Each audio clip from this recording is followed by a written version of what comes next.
Might as well get started. Well, good evening, everyone, and welcome to our Wednesday night Bible study here at Christ Methodist Church. We are a global Methodist community, and we appreciate if you're watching by social media that you chose to be with us tonight. We welcome each of you that have come in person. And for tonight, last week, it was planned that Matthew Christian would do a presentation, and Uncle Sam had other things for him to do, so he was not able to come last week. And it looks like he just barely pulled it off this week, but we will be welcoming Matthew here in a moment to come and tell us what God's put on his heart for us to know. Now, just as a reminder, I'm looking at my audience, and boy, I don't see a whole lot of memory factors out there.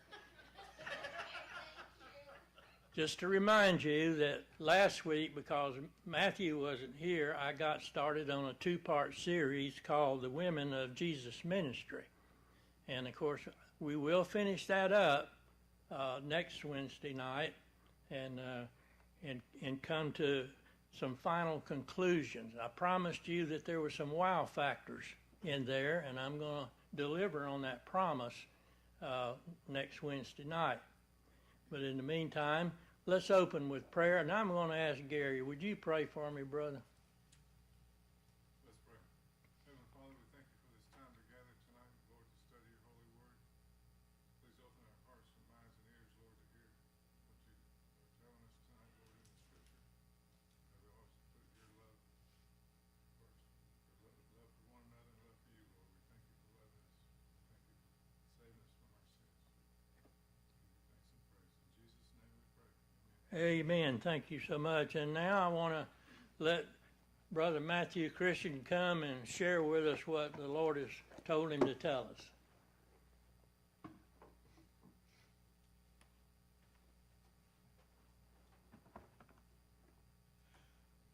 Good evening, church.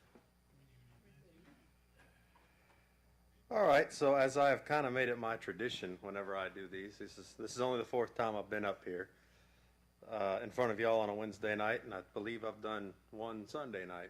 So on all of those, I have started with kind of a this day in history, and I've wrote down several things here. And I just like to start it off with that, just because it's kind of, I consider the days of the week and the days of the year and how we sometimes will forget the things that happen, what we see as our future and where we're going. But sometimes I believe we forget about where we've been. And I would like to start our first day off, or our first day in history, way back in 42 BC. Anybody around? Anybody remember?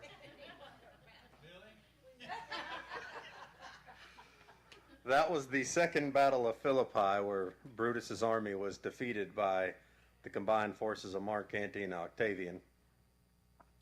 Of course, Octavian, who would eventually be the Roman emperor during when Jesus was born. There was also in 1923, there was a patent given to an American inventor named Sebastian Hinton. He made a piece of playground equipment that you all may know as monkey bars. That was done this day in 1923, so 101 years ago we've had monkey bars. In 1941, Dumbo premiered today. 1944, the Battle of Leyte Gulf, which was the largest naval battle in World War II.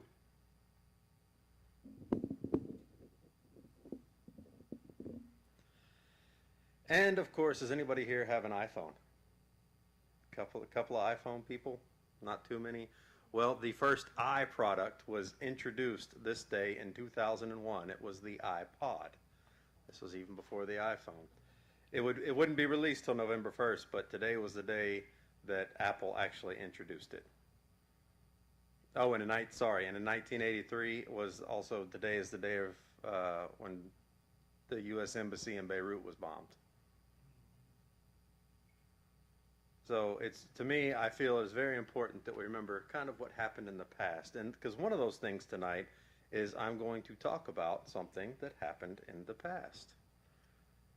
So tonight we're going to be talking about fear and faith. I put faith in a lot of my little sermons and lectures here. And Oxford defines it as both a noun and a verb. As a noun, it is defined as an unpleasant emotion caused by the belief that someone or something is dangerous, likely to be a threat, or cause pain.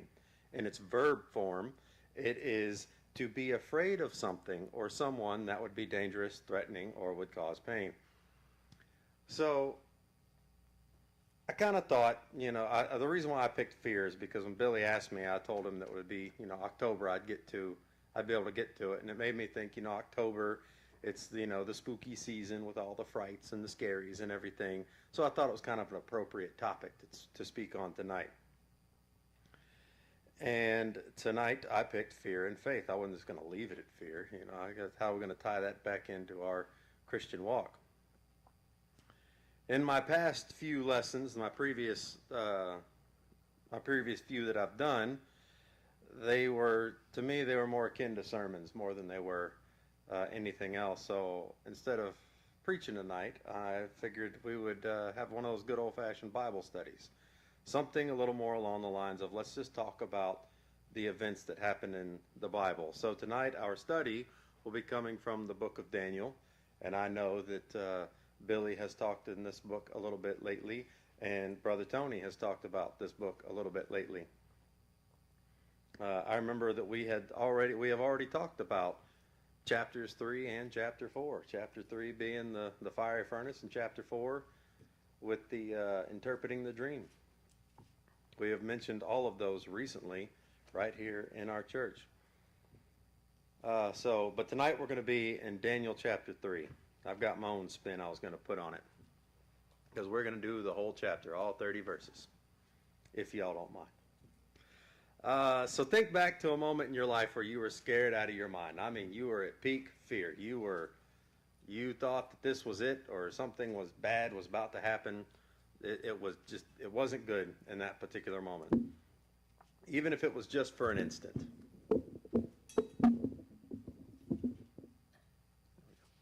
Even if it was just for, like I said, an instant. I bet you one of our characters in tonight's lesson can top whatever that fear was. Me, I had to think back, what was my greatest fear? Couple of things that came to mind. I can still remember as a young child when the bus came and I was in the passenger side and the bus hit on the passenger side, and I watched the grill of the bus come and hit my dad's old Bronco when he still had that. Nobody was harmed or anything, but it was just that instant. There's the bus, and I mean, it's right here. And I thought that that was fun. That was kind of scary, especially for a young child that I was. But I thought, okay, older, what's my biggest fear? And then everything I came to think was the scariest thing had to do something with being in a car of some sorts, and I think that's where we get the most of our fears in life. I kind of came to that realization that usually while driving, we tend to experience a lot of fear. Somebody's going to hit us, somebody pulls out in front of us, and that's why we slam on our brakes. And it's that peak fear, it's that fight or flight that makes us hit the brakes really fast. So I wanted to pick something completely different. So I came up with a point in my life where I gasped and I thought this was it. A few years back when I was about 18, maybe 19, me and my best friend at the time, Paul Unger, we were in Colorado. We were in southern Colorado in a little town called Lake City. We were messing around some of the rocks and boulders. I mean, we were in the mountains. And we were around it was an abandoned silver mine. The mine itself was closed up, but if any of y'all have ever been to an old mine, it's a bunch of rocks and all the stuff on the outside of it. So we were hanging out there. He had climbed onto the top of that mine. Top of that mine was probably about a 30-foot wall of rock in front of it. And I was down, on the bottom, just kind of picking through some of the rocks and looking at the stuff. And then all of a sudden, I heard my buddy Paul yelp, and I looked up. And he's holding on one arm to a tree branch, and then next thing I know, that tree branch gave way, and now here 30 feet into a bunch of jagged rocks, I thought my friend was gone. Like in that moment, everything came to me.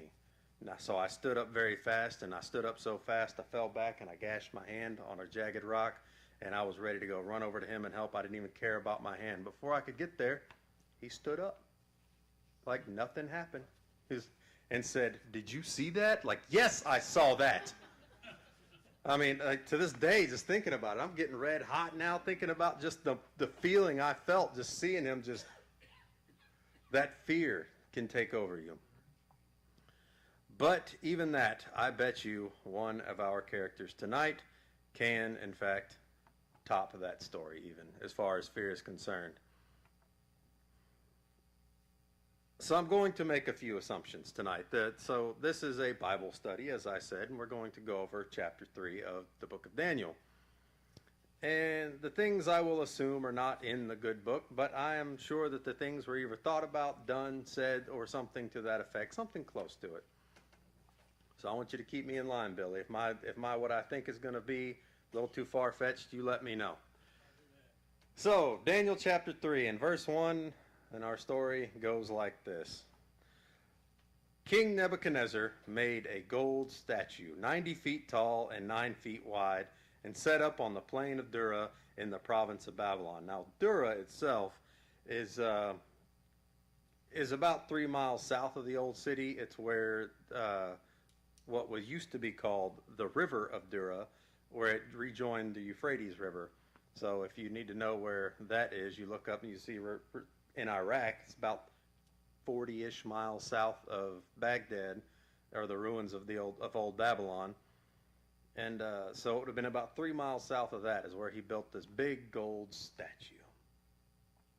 And then he sent a message to the high officers, officials, governors, advisors, treasurers, judges, magistrate, the school board, the mayor, city council, clerk, planners, elected district officials, trustees, sheriff, postal clerks, and the dog catcher. He wanted everybody to be there. And I do mean everybody. He wanted to make sure that his entire kingdom, which at the time, Babylon was the baddest kingdom going on at the time. They were the ones that were large and in charge. They were taking over everything. And to kind of commemorate that, King Nebuchadnezzar said, "You all will come here and see my statue."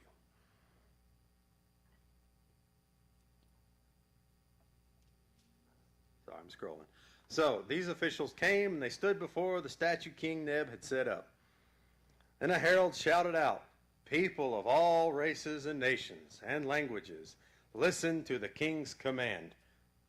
Notice the exclamation point? This guy is serious. I don't know if y'all's version has an exclamation point, but my New Living Translation, it had an exclamation point when he said, "Listen to the king's command." He was not messing around. He said, "When you hear the sound of the horn, the flute, the zither, lyre, harp, pipes, drum, piano, saxophone, cymbals, and tambourine, and 100 kazoos, bow to the ground and worship King Nebuchadnezzar's golden statue. Anyone who refuses to obey will immediately be thrown into a blazing furnace." Okay, that's pretty serious if you ask me. So King Nebuchadnezzar builds this entire gold statue, and then he's going to force everyone, in the world, in his world anyway, to sit here and bow to this statue he's created. It wasn't to any specific god or anything. He just made a statue and he said, "You will worship this because I said so." And here's, I think, where our first glimpse of fear in this story comes in. So it was decreed that you either worship this golden monstrosity or you get thrown into the blazing pit. And everyone there bowed down and began worshiping. Now, this is where I'm going to take some of my liberties with this story. Now, to me, did these people bow down merely because their king said so? I would argue that yes, a little bit, especially in that time. He was still the king, and kings were seen a little bit different back then than they are today. Kings were a little more respected, even if they were feared. So I think that yes, Some probably did bow just simply because King Nebuchadnezzar was the king. But I believe that most people bowed down when they were told to, because not so much that the king had said so, but because King Nebuchadnezzar was, as I said, a very feared ruler. He had a reputation for being, let's say, less than graceful with his victories. He had conquered just about everything he put his eyes to. He'd torture victims of his conquering. He would put entire armies to the sword. He wouldn't take prisoners even. So he was well known for being cruel, subhuman, just an all-around bad dude. Not really somebody you wanted to mess with or get on his bad side. And so I think, in my mind, though it's left fairly unclear here, it says that the herald said, "You will bow to this," and if you read verse 7, it says, "So at the sound of the musical instruments, all the people, whatever their race or nations or language, bowed to the ground and worshipped the gold statue King Nebuchadnezzar had set up." And I think they did that out of fear, because they knew King Nebuchadnezzar was serious. If you did not bow to his precious little golden monstrosity, he would, in fact, throw you in a blazing, firing pit. Now, I often wonder, was that pit lit at all times somewhere near that statue, just to remind everybody this is what's waiting? Because that would add just a little bit more fear factor to it, if you ask me. So, but verse 8, it says, "But some of the astrologers went to the king like little tattletales and snitched on the Jews." I don't know what y'all's translation said, but the Matthew translation says little tattletales and snitched on the Jews. "And they said to King Neb, 'Hey, long live the king.'" And then there's another exclamation point. They were serious. They were trying to, I mean, if you can just imagine at the time, they're just exuding love for the king, and they're there to tell you the bad things that are about to happen. Oh, let me tell you, like they had the hottest gossip, and they were ready to share. And they said, "You issued a decree requiring all the people of the world to bow down and worship the gold statue when they hear the sound of the horn, the flute, the zither, the zither, lyre, harp, pipes, and all those other instruments, including those 100 kazoos." To which the king was probably like, "Yeah, and?" Like, "Yes, get along with it." So the astrologers continued in verse 11. It said, "That decree also states that those who refuse to obey must be thrown into a blazing furnace." You know, like, right? And so I'm sure the king would have been like, "Your point? Like, what are you getting at here?" And so here they come. They say, "I'm going to do my best." "Well, there are some Jews, Shadrach, Meshach, and Abednego, with whom you put in charge of the province of Babylon." And they're going to sit there and cry about it. "But they pay no attention to you, your majesty. They refuse to serve your gods and do not worship the gold statue you have set up." Everybody else's Bible have "serve your gods." That God there, is that a lowercase g? Because it was for mine. Yep. Means fake. Wasn't real. Made up. Pay attention to that, because we're going to come back. There's a capital G later on. We're going to talk about that one too. And so they tell them that these three Jews that were in a fairly prominent position. If you read the few chapters before, we learned that Shadrach and Meshach and Abednego, they weren't actually their real names even. That wasn't their given names. That's not what their mama called them, but that's the names that they were given by the king. And so they were here doing their, the astrologers were sitting there telling on these more prominent Jews that were in basically King Nebuchadnezzar's cabinet, I guess you could say. They were important people to King Nebuchadnezzar. And in verse 13, it says, "Then King Nebuchadnezzar flew into a rage and ordered that Shadrach, Meshach, and Abednego be brought before them." And so they were brought in. So when they were brought in, Nebuchadnezzar said to them, "Is it true, Shadrach, Meshach, and Abednego, that you refuse to serve my gods or to worship the gold statue I have set up? I will give you one more chance to bow down and worship the statue I made when you hear the awful sound of the musical instruments. But if you refuse, you'll be thrown immediately into the blazing furnace.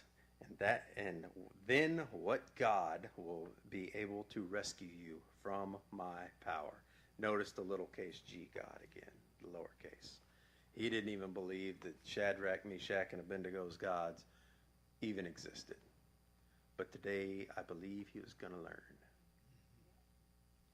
Oh, Shadrach, Meshach, and Abednego replied, "With all due respect, King. Oh, Nebuchadnezzar, we do not need to defend ourselves before you." That's a bold statement to a king. If we are thrown into the blazing furnace, the God whom we serve is able to save us. He will rescue us from your power, your majesty. But even if he doesn't, we want to make it clear to you that we will never serve your gods or worship the gold monstrosity you have set up. 90 feet of gold. 90 feet. I don't know how long this is. Michael, you remember how long this place was? We figured it out. It's a lot. Each one of these tiles are 2 feet. I'll let y'all count when y'all get bored. But 90 feet is it is longer than you think, especially when you look at it tall. It is a large statue. It's probably hard to miss, especially from the river near which it was built. And so, of course, at this point, they've kind of laid down their line, and I have to wonder at this point, though they were emboldened to speak like that to the king because of their faith in God, do you have to think they were just a little bit nervous in that moment? I know here it kind of sounds like they were just like, well, what are you going to do about it? But I think this is me here talking. This is Matthew. I believe that they were probably a little bit nervous saying that because they said that because of their faith in God, not because they felt they could get away with it. It was their faith that either God would save them or they already knew that they had lived their good life and they were going to go to heaven. Remember, this is pre-Jesus. And so with saying that, King Nebuchadnezzar said, "You know what? That's very reasonable. You made a pretty good point, and I respect your views." No? Okay. Just making sure everybody's still awake on me here. Stay with me here, I promise. I promise. And of course that's not what he said. The story wouldn't be nearly as cool if he would have said that. It probably wouldn't have even made it into the Bible. Maybe, because it's like, oh, he saw the light. But I said that this lesson was about fear and faith. And as I just kind of brought up, those last 3 verses were of the Hebrew boys proclaiming their faith. They said that our God will save us. They honestly believed it. But they further said, and even if he didn't, oh well, we don't fear where we're going to go from here. Because we will never worship that stupid thing you built, this big, huge gold statue. I don't know why I keep doing that like the statue's right behind me, but, Yeah, we're visualizing that. Thank you. Maybe I'll stand a little taller, and then maybe I'm nowhere near 90 feet, though. So their faith in the Lord was so strong that they really didn't fear cruel King Nebuchadnezzar or anything really that he would do to him. So now notice in your book, we've gotten down to verse 18. Most of y'all have it where it says the blazing furnace or the fiery furnace. It's a new it's a new, scene change. Movie magic.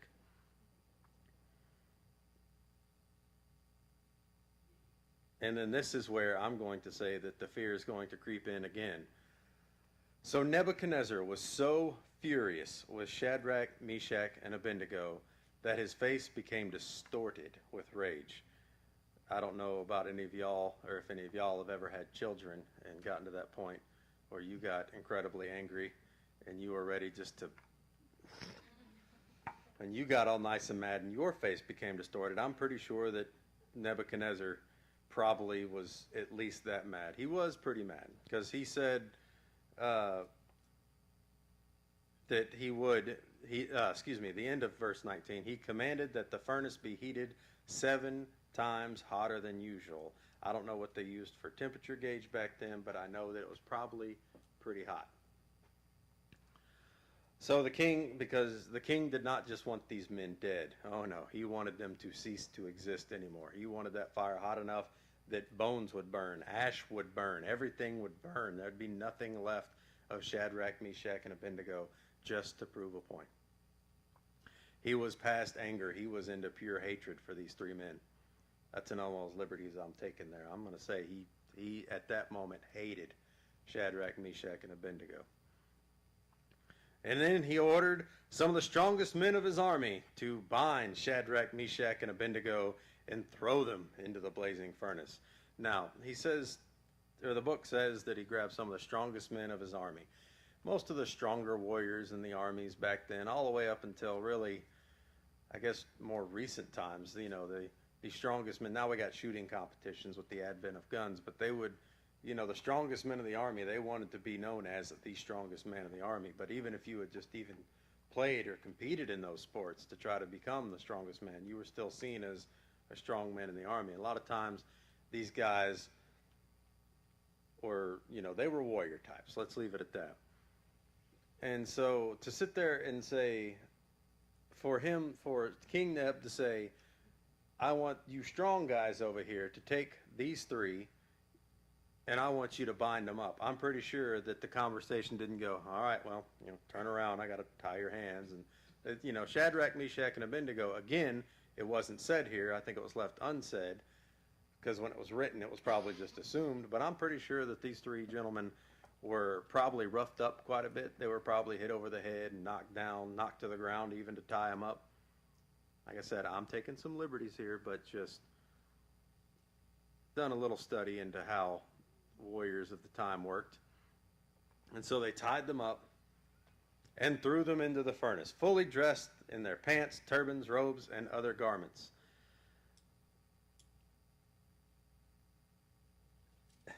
So, okay. Normally, whenever somebody was about to die, they were usually stripped of their clothes, anything valuable, anything like that. King Nebuchadnezzar didn't even care about that. Just like everything in the fire. Don't care. So what we have here is this situation where these men are going to the fire fully clothed with everything that they have on. And I don't know about you, but at this point, being led, hands bound, up to that furnace, even with my faith in God, I would be at least a little nervous, to say the least. I'll tell you the truth. I would be terrified. I'd be scared to death in the side of that furnace that I was about to inhabit the inside of. But I would think, part of myself in part of my mind, I would think that, at least this furnace is 7 times hotter, so this should be a quick process, right? Should be in there dead in no time. I'll leave it at that. But I'd still be scared about it. And because the king, we're on verse 22, for those of you following along. And because the king, in his anger, had demanded such a hot fire in the furnace, the flames killed the soldiers as they threw these men in. And nobody noticed, nothing wrong with Shadrach, Meshach, and Abednego. The strongest men in the army get close to this furnace. They were killed by the fire, but not Shadrach, Meshach, and Abednego. And nobody thought at this point, you know what? Wait just a second. It's interesting to me. Do what? Might be something going on here. So Shadrach, Meshach, and Abednego, securely tied, fell into the roaring flames. Now everybody's watching. They want to know what's going to happen next. But suddenly, Nebuchadnezzar jumped up in amazement and exclaimed to his advisors, "Didn't we tie up and throw them into the furnace?" And of course they said, "Yes, your majesty, we sure did." Because everybody was a little suck up to the king. And he said, "Well, look."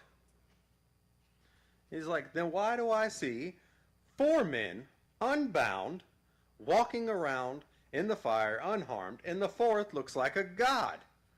Again, we're at a lowercase g still. We're not there yet. Even though we're almost at the end of this chapter, we're not quite there. It's still a lowercase g. He doesn't quite believe it yet. And then Nebuchadnezzar came as close as he could to the door of the flaming furnace and shouted, "Shadrach, Meshach, Abednego, servants of the Most High God. There's the first capital G. Just wanted to point that out. Got to notice these little things when you read the Bible. It said, come out, come here. So Shadrach, Meshach, and Abednego stepped out of the fire like, okay, whatever, I'm done in here. Then the high officers, officials, governors, advisors, all the people I talked about earlier, crowded around them, and they saw that the fire had not touched them. Not a hair on their heads was singed. Their clothing was not scorched. They didn't even smell of smoke. That was the amazing part. And Nebuchadnezzar said, praise to the God of Shadrach, Meshach, and Abednego. He sent his angel to rescue his servants who trusted in him. They defied the king's command and were willing to die rather than serve or worship any god except their own. And that's coming from the king. They defied me because of their beliefs. And yet here they were, safe from my fiery furnace. But he carried on. In verse 29, he said, therefore I make this decree. If any people, whatever their race or nation or language, speak a word against the God of Shadrach, Meshach, and Abednego, they will be torn limb from limb. Their houses will be turned into heaps of rubble. There is no other God who can rescue like this. That's a pretty big proclamation from a king that 5 minutes ago didn't even believe that he existed. He had seen the light through fire. And then to those who would oppose this idea, he sat there and said, you're not going to be thrown in the fire, you're going to be torn limb from limb, which could be kind of a more painful way to die, because at least in a fire, you'll pretty quickly go, especially one that was that hot. And then the king promoted Shadrach, Meshach, and Abednego to even higher positions in the province of Babylon. So Shadrach, Meshach, and Abednego, the three of them, they held their faith to their God, to our God, as a matter of fact.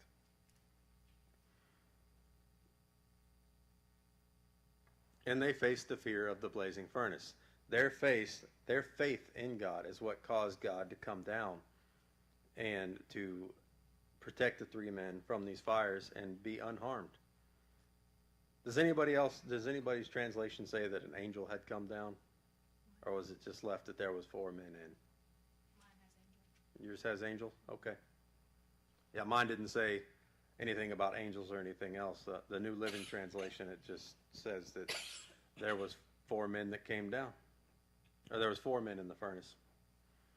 So fear is a powerful thing. As I said earlier, the fight or flight instinct that we have, it's basic human nature. You can't really fight it. But our faith in God, our faith that we know why God sent his son to this earth, is what saves us. God already has taken care of what should be our biggest fear, which is everlasting life. He's already paid that balance, It's already COD, ready to go. And it's already been done. So in faith, we know that our seat in heaven is secured. We already know that. Shadrach, Meshach, and Abednego, they didn't have that luxury. They didn't know that they were already saved, like we do today. So we have that luxury, and they didn't. But faith, in spite of any fear, did not make them doubt. James 2:14 says, what good is it, dear brothers and sisters, if you say you have faith, but don't show it by your actions? Can that kind of faith save anyone? Now, in James, when he was talking about, he has kind of a little bit different subject, but it applies here too. I firmly believe that. And Shadrach, Meshach, and Abednego, they had their faith, and their actions showed it. But now I'm going to bring it back to us. We've talked about Shadrach, Meshach, and Abednego, and this is where I'm going to leave Bible study just a little bit. But what about us? Like I said, we have already our everlasting life. We didn't have a lot of rules we had to follow to get there either. We didn't have a lot of things we had to do to get there, like in Shadrach, Meshach, and Abednego's day. They had sacrifices on the right time. They had to attend the different festivals and feasts and everything else. And Jesus came and he said, none of that really matters. Let me tell you what really matters. So, do we, as a congregation, as a people, as a state, a nation, a world, do we still have our golden monstrosities in our lives? I know that a lot of times we find other things that we care more about, or we feel that we care more about.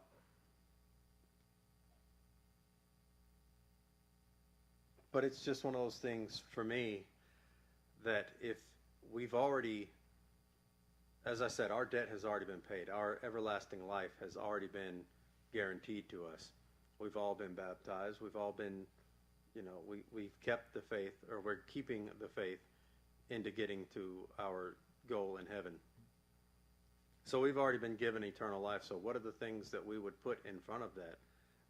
It was just a few weeks ago that we did talk about that a little bit here, even from Brother Tony behind the pulpit. I don't remember what day it was, but it's been recently. Because I remember sitting back there, and as he said it, and I was just like, that's on my next lesson. Sometimes I write these things. I've had this written for a little over a month now, and sometimes Billy's brought up a little subject, and I was like, you got to it first. And sometimes Tony does the same thing, and I'm just like, well, we're going to hear this again because I'm not changing this whole thing. I've already put some effort in. So I was kind of leaving that at, kind of hanging as to say, what are some of the things that we may put? I know there are some people out there, they love their phone, they love their car, kind of one up them, but not to that extreme. They love something else. They put that golden monstrosity in front of them, and that's what they unknowingly, they may not bow and worship that thing, but the time it's spent with it is their version of worshiping the golden monstrosity. So we don't want to squander our everlasting life by some golden idol, golden statue here on earth, whether it be golden or silver or electronic or land, property, anything of that nature, because none of that matters. One of the best things that I was ever explained to, much younger, I believe I was still maybe in middle school or high school, and you're looking up to the college kids and whatnot, and I was excited. I couldn't wait to grow up. I wish it'd slow down just a little bit. I know this maybe isn't the crowd to say that to, but it was explained to me. They said, life on earth is like you're trying to join a fraternity. Think of like trying to join a fraternity. This is your initiation here on earth. This is your way. Are you in or are you out? Are you going to make it or not? And heaven is that fraternity that you want to be a part of. And that stuck with me over the years. And I've heard a lot of different lessons from a lot of different preachers, from a lot of different ministers, from a lot of different just ordinary people like me. Because a lot of people, most things you hear from the Word of God don't always necessarily come from your pulpit preacher or a youth minister or a college minister. If you're in a church like that, we had a college ministry because I was in a college town, so of course we had a college ministry. But the things that we hear from other people, even from people like me, people like Billy, we're not paid to do these things, but we have to ask ourselves, when you hear these things and you take them in, where are we going to bring that into, how do we hold that information and then make that a part of our lives? My thing that I would like to kind of end this with, this went faster than I thought it would. Well, anyway, so what I want to end with is, from all the things that you have heard, little tidbits and sayings that you've heard. The other one I can hear, it doesn't relate to this, but it's I have it written in my Bible, and I showed it to y'all in one of my lessons. It said, "Sin will keep you from this book, but this book will keep you from sin." Still remember where I was, when and where I was, and that was from Miss Chandler, one of the ladies that was in my church that I grew up. Me and her son were very good friends, played baseball together and whatnot. So the things that we can remember, think back to the things that, little tidbits people have taught you and told you. And then what is keeping you from that? What are the fears that we remember from those times? Because fear is what will keep us from our goals with our Father. Fear is a lot of sentences that say, well, what if, X should happen or Y should happen? What if the bad things will happen? What does it matter? Are we not already saved? Like I said, is our biggest fear, what should be our biggest fear, already not taken care of? And the thing about that is if you are worried about if that biggest fear, what should be your biggest fear, if it is still a fear to you, maybe you do have a golden idol somewhere that you pay a little more attention to, that you give a little more effort to. And I didn't really have anything else to close on that. And that was a lot shorter than I thought. This is the longest one as far as pages on my screen that I've ever done, and I surely thought I was fine. But as it turns out, no, So Billy, I actually had a quicker lesson than I thought I was going to have tonight. A little, 6:41? So, yeah. You still got the point across. I got my point across as best I could. I wanted to talk about chapter 3 because that kind of tied into my fear theme here. And then the other one, which I had started on, I hadn't gotten too far with. Well, I wanted to wrap that up with chapter 4. But since we've already talked about chapter 4 a little bit more lately, I decided, we'll let that one go. But chapter 4 that's where those same astronomers, they got theirs finally. They told on Shadrach, Meshach, and Abednego. But in chapter 4, Nebuchadnezzar had his dream.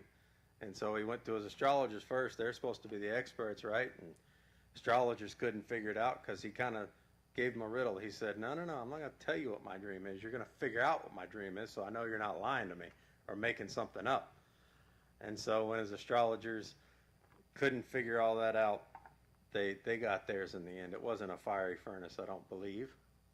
But it was, they still got theirs in the end. And then they turned to Daniel, who himself would have to face a fear factor of his own and a lion's den. But that would be a story for another time. That might be the next one, because we hadn't really talked about the lion's den, have we? We talked about Shadrach and Meshach and Abednego, King Neb. Talked about chapter 4 a little bit lately. But I don't think anybody brought up the lion's den lately. I think that'll be the next one I do.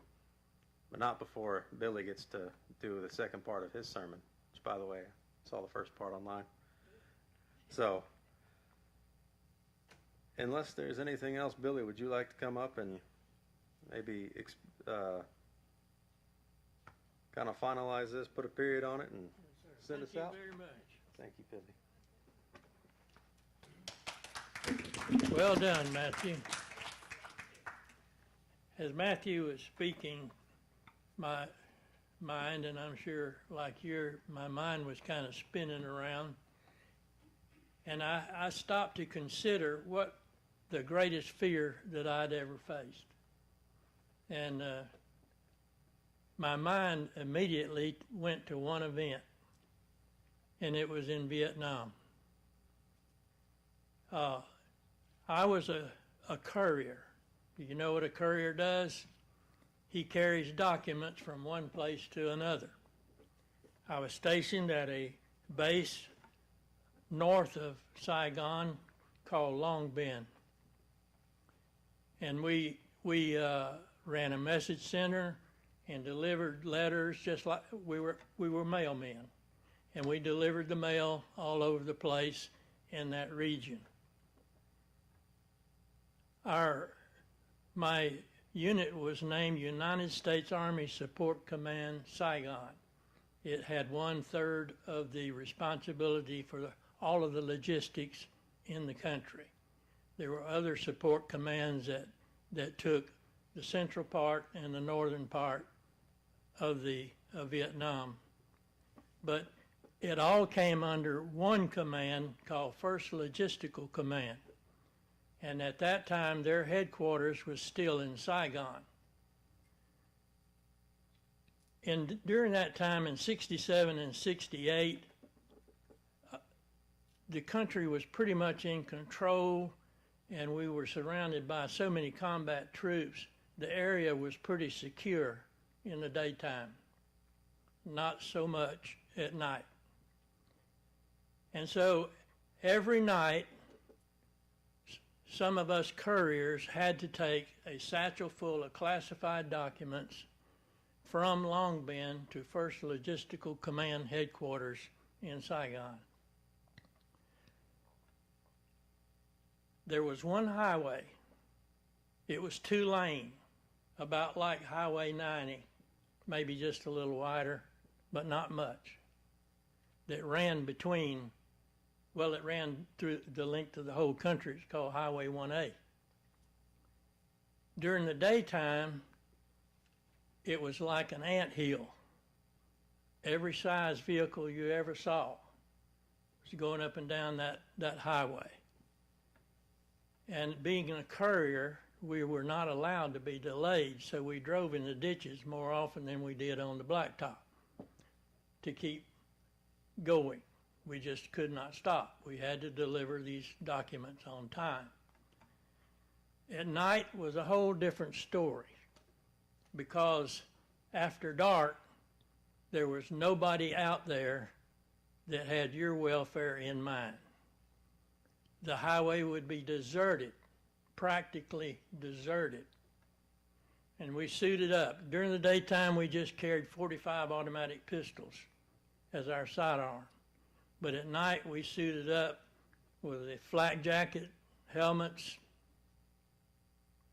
personal weapons, everything that we could tote, because things were different at night. When we came out of the gates of our base, the accelerator went totally to the floor, and it never came off the floor until we arrived in Saigon. During Saigon, during the daytime, it was like an anthill. At night, the streets were deserted. And you've seen these old movies where cars running down through a deserted town like that, squealing around corners and the tires making all that noise and everything. That's what we did, because we never let off that accelerator for an instant except to make a turn. We delivered our documents on this particular night and was back on Highway 1A, headed back to our base at Long Binh, crossed the Saigon River. And has everybody ever seen a monsoon rain? Now, unless you have experienced a monsoon rain, you have not experienced a rain. It's like somebody was pouring water out of a barrel down on you. It's so heavy. And just as we crossed the Saigon River, headed back to Long Binh, the rain came down. Well, we could have managed that. That's not too fearful. But up ahead are the headlights of an approaching convoy. They're on this side of the road, that side of the road, in the middle of the road. My gunner riding shotgun on there was a man from Arkansas, and he said, "We're going to die." And I said, "You're right, we are going to die. Because how are we going to get all the way through all of those trucks, 15, 20 trucks, and they're all over the road, and they have the same problem that we have. We cannot stop. Stopping is not an option. You got to keep going, because you don't know who's out there." And he kept saying, "We're going to die. We're going to die. We're going to die." I said, "Shut up. I know we're going to die." And so consequently, I grabbed that steering wheel and I would aim directly at a set of headlights ahead of me and dodge left. Did it over and over again, left, right, and got through that entire convoy without being squashed. But I want to tell you one thing. I was scared. Matthew, thank you for bringing that back up. You're welcome. I'm here for you, brother. So fear is a real human emotion. Also, the will to survive is equally the strongest human emotion. That's why you didn't go out and play in the middle of the highway when your mother said, go play in the traffic. You wanted to survive.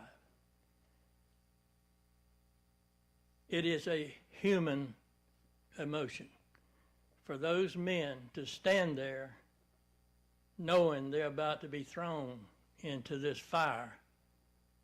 There was fear. There was fear. But that does not mean an absence of faith. It's what you do with that fear that counts. Amen? Amen. Thank you, Matthew, for your lesson tonight. We've all enjoyed it very much. And the choir practice people will be very happy that they get a little earlier start tonight. The old long-winded Billy is not up there, so we're going to dismiss here in a moment. And thank you, Matthew, for what God had put on your heart. Miss Sandra, would you pray for us? Heavenly Father, thank you for this opportunity to come to you in your house and listen to your word. Thank you for Matthew and all the time and effort that he put into delivering tonight's lesson. And for each of us that has our own fear in our lives, thank you for getting us through it. And like Billy said, it's not that we are afraid, it's that faith gives us the courage to face our fear. We appreciate so much what you've done for us, sending your son, giving us that confidence that we know where we're going, whatever that frightful situation does for us or to us. And we thank you for this body of believers who come together to worship you, to learn from you, and to do our best to live a life like Jesus lived. As we leave here, be with everybody, and we go on our way till another week we come together. And in Jesus' name, I pray for your blessings. Amen. Amen. Thank you all for being here tonight. If you're watching by social media, we're so proud that you chose to be with us tonight, and looking forward to being with you again next week. Thank you all. Good night.